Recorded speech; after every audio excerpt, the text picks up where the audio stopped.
È innamorato macio, ciao baby.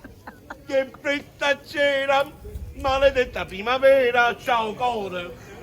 So it's very colorful walking around Palermo, especially at the Ballarò Market.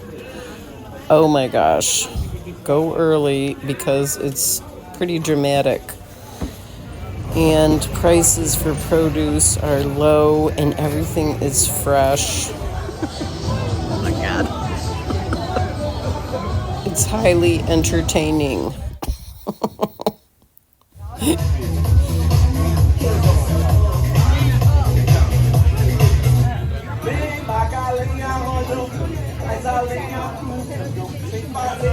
And then you want to find your way outside of the market, see the Fountain of Shame, and then... So we are going into the bakery now. Here we go.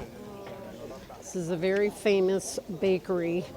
I waited until the huge crowd went through. One thing to be aware of when you're here in Palermo,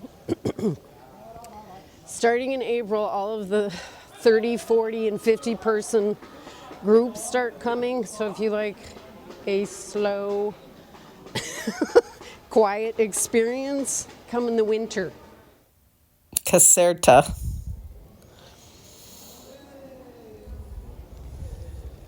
Best cannoli in Palermo. Look at the size of it. It is about 10 inches long. Size does matter. All right, here we go. Okay, that's funny. Favorite cannoli in all of Sicily. Oh my God.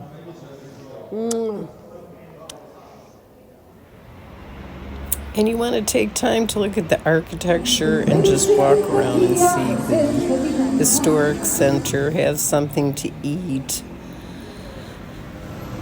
It's a very colorful way. Just stroll around the city and enjoy. Don't forget to sit in a cafe and have some coffee or wine.